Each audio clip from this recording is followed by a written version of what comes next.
Statistics suggest that women constitute about 49% of Nigeria's population. Yet, participation of women in politics has been quite low since the inception of Nigeria's democracy.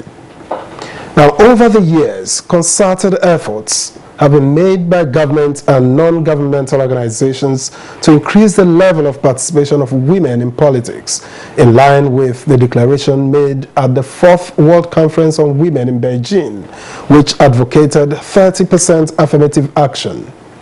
Now, the extant national gender policy in Nigeria took it a notch higher by recommending 35% affirmative action, while seeking a more inclusive representation of women with at least 35% of both appointments and elective positions. Now, these efforts have so far yielded little results, as women participation in politics is still far from the desired numbers. In the 9th National Assembly, there are only 7 women in the Senate out of 109 senators, while the House of Representatives has only 13 women out of 360 members. So a recent bill in the House of Representatives which proposes creation of additional seats to be filled by only women in the National Assembly is the latest effort aimed at increasing female representation. What are the issues behind the low participation of women in politics? What does the new bill portend? Now, these and more on this edition of Nigeria Today. Welcome. I'm Victor Azul.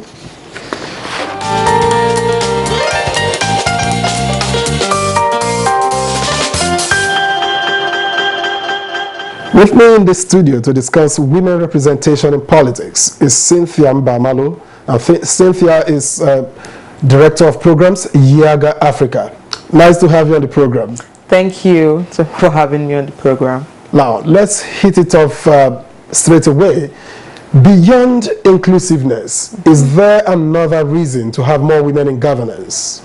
Well, I think the major conversation around women in governance is the fact that it's a democratic system we're practicing, and we cannot have a democracy where only men are in government or where there is male dominance in government, because at the end, if democracy is about government of, for, and by the people, and we have those in office not representing the people, then we can't call it democracy, because if we have just a male-dominated system, it's just showing that it's almost reflecting a society where there are no women. But you already read it out. You have 49.something% women based on statistics on population in Nigeria. So it's not just about inclusion, it's about democracy, because it cannot be democracy if it is not representative.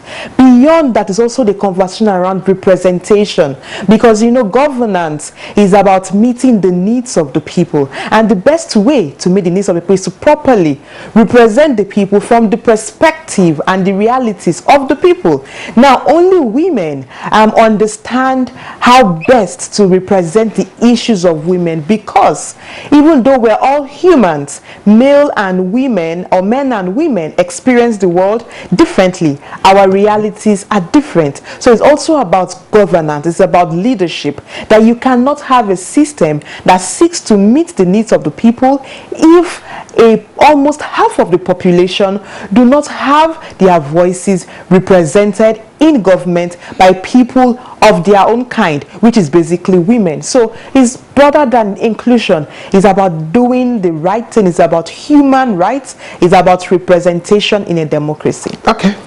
Now, there have been concerted efforts to increase women participation in politics, from the Beijing conference to the 35% affirmative action and numerous campaigns for increased inclusion. But why are the numbers not improving year in, year out? Well, because Nigeria has not taken we've not made conscious efforts, and we've not deployed intentional strategies to increase women political representation. And 2020 was 25 years after Beijing, and when we were doing an assessment of how Nigeria has fared, yes, we have a gender policy. Yes, there's a Ministry of Women Affairs. However, that has not translated into actual and real representation of women. We have just 7 ministers. If you think about it, you mentioned in the House House of Representatives, we have just 7. In the Senate, 13 in the House of Reps. At the state level, we have 991 state constituency offices, but only 44 of 991 are women. So already it shows that there is a problem. And why do we have this challenge? First, we, like most countries had done, even within Africa, they had to take key decisions to legislate to promote women inclusion. One of those legislative actions were to amend their constitution to include representation of women and make it mandatory for parties to field female candidates, because without that legislative action, the system would not open up, because, you know, we all have almost similar histories of patriarchy and long histories of exclusion and discrimination against women. So to address that, you need to take specific legislative action.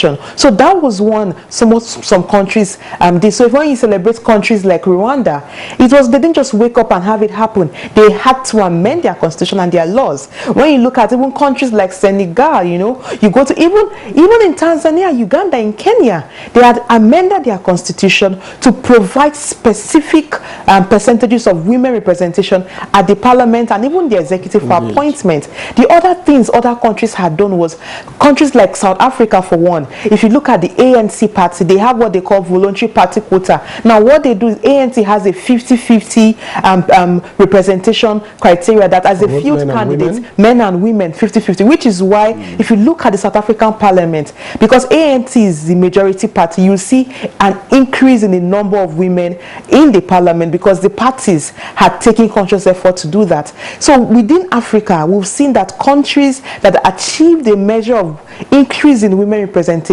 had to take critical steps like legislation. Does this bill seeking to create additional seats for women in federal and state legislatures, which are just passed second reading at the House of Representatives, does it check all the boxes? Well, so not totally all the boxes, but it's a step in the right direction. And why is that so? Because over the years, if you see all the advocacies for increasing women in government, you see proposals for affirmative action. There are different proposals, 35% affirmative actions. All of those proposals have failed. Why? Because the political leaders in the National Assembly, for one, always felt that those proposals were a major threat to their own political position in office, which did not, at first, it didn't make any major sense, because we felt this is the best way to open up the system. Now, this bill, what it does is, we've seen that there's a lot of acceptability within the lawmakers, because it doesn't pose a major threat. What it does is it creates additional seats. So, for instance, at the Senate, in the House of Representatives, and in the State Assembly, so it seeks to amend sections 48 and 49 of the Constitution for the Senate to have an additional 1 seat reserved for women, and it provides so that notwithstanding this seat, it does not preclude women for contesting for the other senatorial districts, because we do not want a situation where parties will say, oh, women, okay, this is the only seat you can run for, you can't contest for the others. No, the idea is adding additional seat in the Senate, for one, where you have some kind of parity. We even know it wouldn't give us 50-50, but at least it would raise the representation of women. In the House, the bill it amends sections 49. It seeks to create additional 2 seats for women, with a proviso also that it doesn't preclude women for contesting for the other federal constituency seats. And in the state assemblies, to create additional 3 seats for each state assemblies reserved for women. Because let's be frank, in the whole of Northwest, for instance, there is only 1 woman in Kaduna State House of Assembly. Every other state house of assembly in the whole of Northwest are all men. If you go to different parts of the country, so there are places you just have 1 woman, 2 or 3 in the whole state assembly. Now, I've been wondering, you know, Nigerian women have been doing well in various fields of endeavor. The list is endless. The sponsor of the bill, Representative Nkiruka Onyejocha, defeated 4 men to make it to the 9th House of Representatives. So, do women really need free seats to level up? I'm not sure you will shy away from a competition, for instance, no matter how stiff. Well, if it's not a fair competition, then it's not a it's not competition. It's but what rather makes it unfair? an advantage. So look at the political system for one. It's almost the same argument about race and discrimination, and say, why do you need special consideration for blacks, for instance, in countries where racism is a major challenge? It's also like Nigeria, affirmative action. We have it. Federal character. What is the federal character principle? That there is a tendency for some ethnic groups to dominate over others. So the Constitution had to introduce that to say, in appointment, in representation, you need to consider every state's represented and your political zone. Why?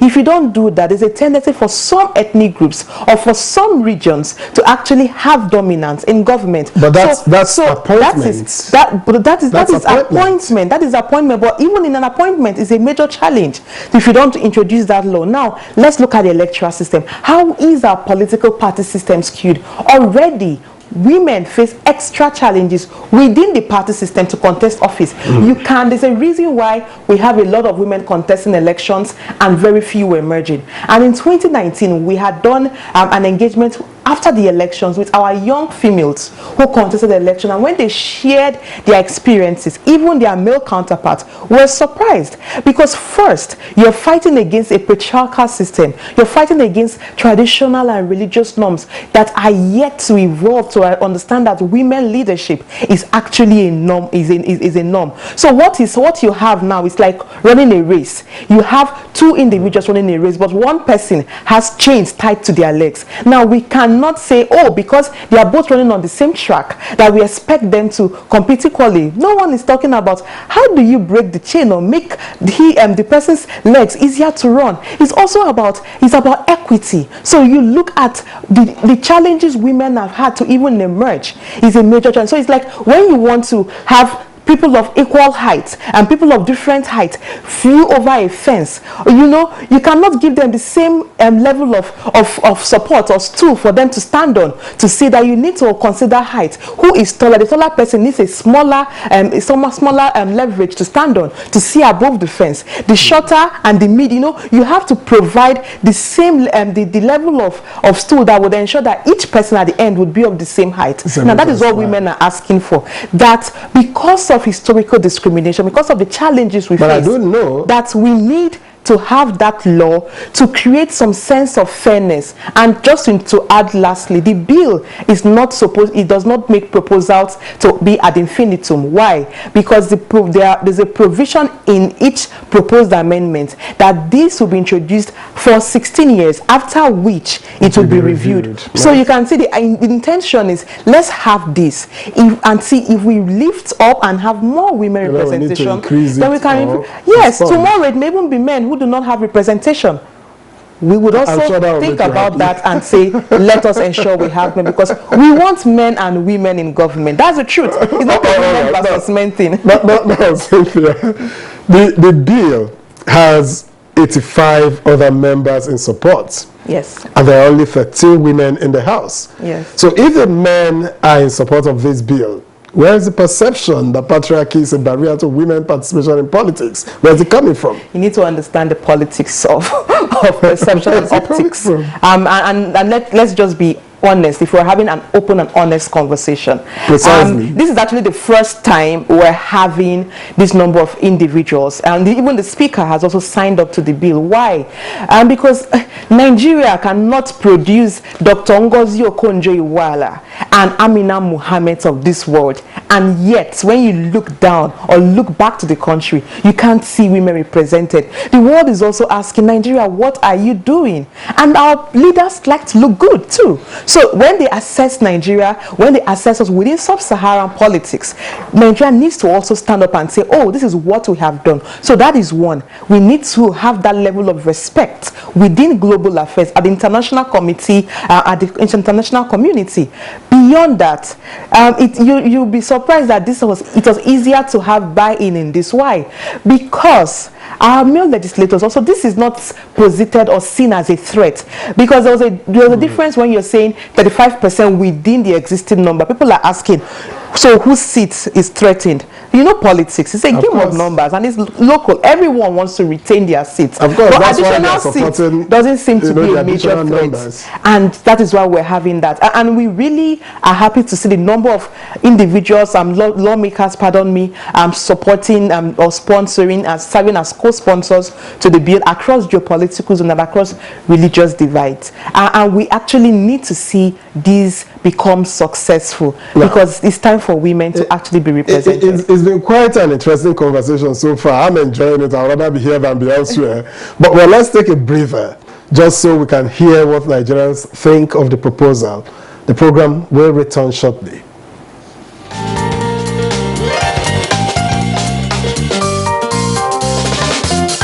I am of the opinion that women should come out of wherever they are hiding and join in politics, especially those of them that have clear hearts, that are not influenced by wrong information. They should come out. I, for one, will support them. They should be given more opportunities in governance. Because citing examples of countries that have had women in the helm of affairs, check out the standard of living, check out the level of development, check out the sacrifice that these women have put into what they have been given to take care of. When you see a family, you see the role a woman plays in a family. Like that same way, imagine a woman putting that same potential she has, the way she contributes to the family. Imagine contributing to a country. Imagine how much stability the country will have. It's good that they should give women opportunity to rule. If possible, if they can rule this country, women are even better than men. Sorry to say I'm a man. Of course, let them give them more chance. Like Okonjo Iweala, yeah, as a Nigerian, as a woman, and before Oyibo can just give, Oyibo cannot just give you any post. You understand? It's not as if Oyibo mad before they can put her there. They really deserve more opportunities. They shouldn't give up. Yeah, even if it doesn't look like it may happen now, but they should keep on aspiring.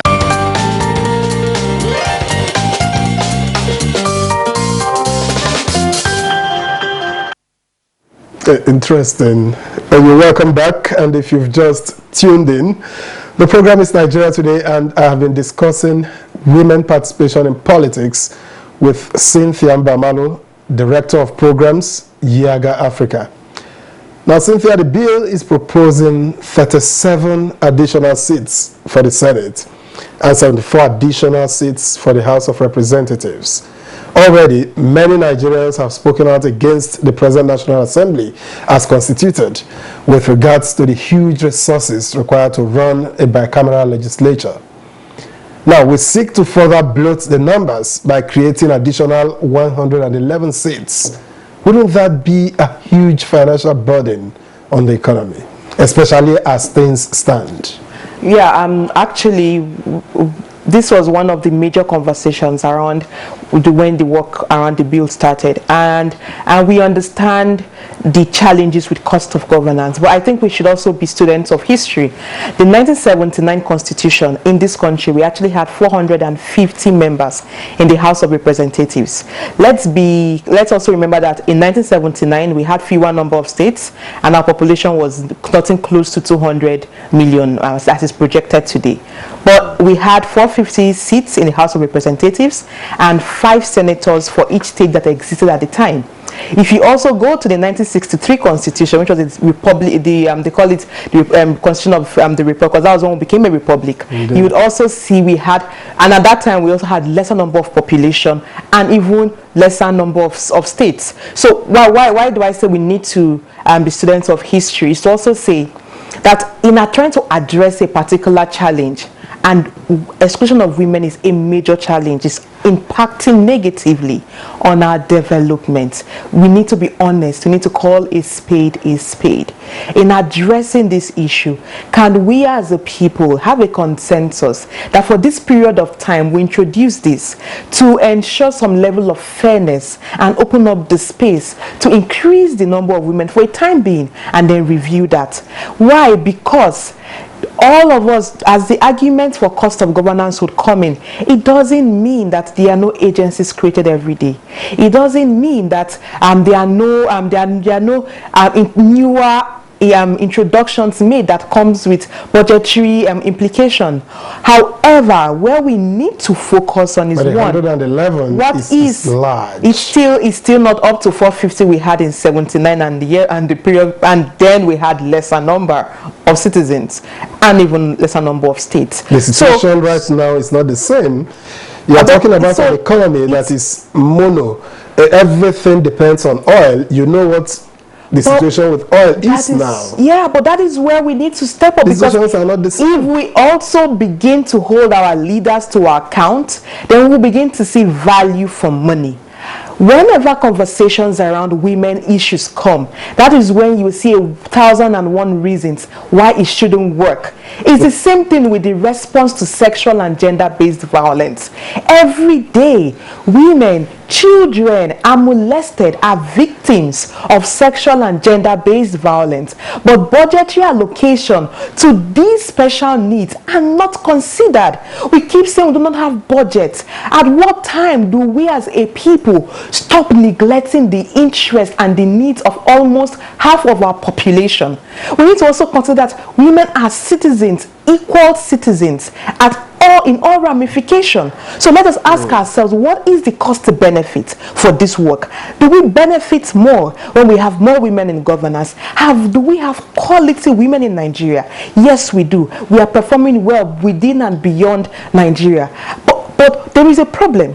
Now, when there's a problem, we need to address that problem, and this is an opportunity to do that, an opportunity to address this challenge. So yes, would we always have issues around cost? Yes, we would. And will we feel the bite of this? Yes, we would. But now, what do we need to do? That even within the existing lawmakers that we have, are we holding the National Assembly accountable? Are we holding our executive accountable? Because trust me, if people in government are performing, we wouldn't be talking about cost. We'll be talking about quality. And I think we need to begin to focus on quality and demand for leadership that truly meets the needs of the people. But look at this issue. There is a problem. There is a disadvantage. How do we solve that? How do we create a government that truly reflects our society? No, well, you will tell me that in a short time. But I became scared at a point. I was thinking you were going to accuse me of gender-based violence. But what are the chances that if passed into law, the bill will get the presidential assent? Of course, you must bear in mind that it is not in the character of this ninth NAS to veto. Well, I think one step at a time. For those of us who have worked around legislative engagement, for instance, a Not Too Young to Run bill, when we started pushing it, we focused, can we get it passed first in National Assembly, then go to the states, and then focus at the presidency. So at this moment, we believe that the president, the president has a lot of opportunities to leave a legacy. Two of those important legacies for me it's one, women inclusion by also lending his voice to this constitutional amendment. The second is electoral reform. So these, I believe, are critical points for the president to leave as a legacy for Nigeria. On International Women's Day, we had beautiful speech from both the Senate President, the Speaker of the House of Representatives, and even some days after that, the President met with a delegation of international representatives in a working group, and he made commitment that this time around we are going to have legislative actions that would increase women representation in government. Okay. So we are holding on to those words and those commitments. All right. I'm told my time is completely out, but I don't know if in 30 seconds you could tell me, if this latest effort fails, what other options there might be that will be cost effective. We're going to keep pushing. If it fails, we'll come back with another bill. Until we achieve purpose, we'll keep doing that. But beyond that, we also need more voters, citizens, to support women when women contest for elections, because we have a lot of them with capacity contesting elections. We need to begin to support and vote women into office. All right, and you can rest on the assurance that from this end, you have our best wishes. Cynthia Mbamalo, Director of Programs, IGERIA Africa. Thanks for your time and thoughts. Thank you for having me on the program. Now, Nigeria Today is live every weekday at 7:30 in the evening, and you can also watch this and other editions on www.youtube.com/NTA News 24 Hub. My name is Victor Azo. Thanks for watching.